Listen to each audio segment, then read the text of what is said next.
శివన్నారాయణ చాలా కోపంగా కార్తీక్ వాళ్ళ రెస్టారెంట్‌కి వస్తూ ఉంటాడు. ఇంతలో అక్కడ ఉన్న దీపను చూసి ఒక ఆడదాని ఉసురు పోసుకొని, "నువ్వు ఇప్పుడు ఇంత సంతోషంగా ఎలా ఉంటున్నావో నాకు అర్థం కావటం లేదు. నాకు ఒక్కగానొక్క మనవరాలు. తను ఆశపడిన వ్యక్తిని నువ్వు లాగేసుకున్నావు. అలాగే వేరొకళ్ళు తన మీద ఆశపడితే తన్ని కూడా కాదనకుండా నువ్వే చేశావు" అని చెప్పేసైతే దీపను తిడుతూ ఉంటాడు. ఆ మాటలు వినగానే అక్కడ ఉన్న దీప అయితే చాలా బాధపడుతూ ఉంటుంది. "నా మనవరాల్ని నువ్వు రాకముందు వరకు ఎంతో సంతోషంగా చూశాను.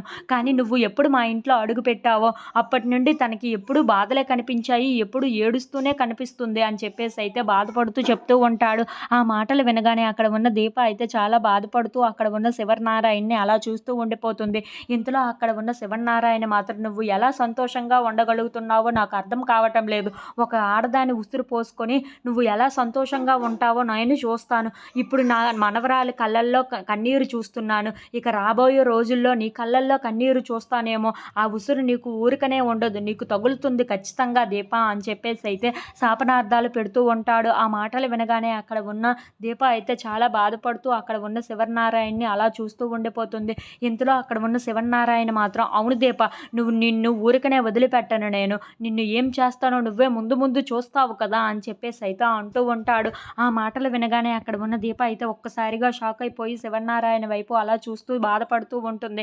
ఇంతలో అక్కడ ఉన్న శివనారాయణ మాత్రం, "నా మనవరాలిని నేను ఎంత చక్కగా చూసుకున్నానో, కానీ నువ్వు ఇలా చేస్తావని అస్సలు ఊహించలేదు. ఇప్పుడు చూడు, నా మనవరాలికి ఇంకొక సంబంధం తీసుకొని వద్దాము అన్నా తను ఎలా యాక్సెప్ట్ చేస్తుంది. నేను అడగాలన్నా నాకు చాలా సిగ్గుగా అనిపిస్తుంది కదా" అని చెప్పేసైతే అంటూ ఉంటాడు. "ఇప్పుడు ఏం చేయమంటావు నువ్వు నన్ను? నువ్వే కదా ఇదంతా చేసింది" అని చెప్పేసైతే అంటూ ఉంటాడు. ఆ మాటలు వినగానే అక్కడ ఉన్న దీప అయితే చాలా బాధపడుతూ "నా మనవరాలి కన్నీళ్లు నీకు తగులుతాయి దీప" అని చెప్పేసైతే అక్కడి నుండి వెళ్ళిపోతూ ఉంటాడు.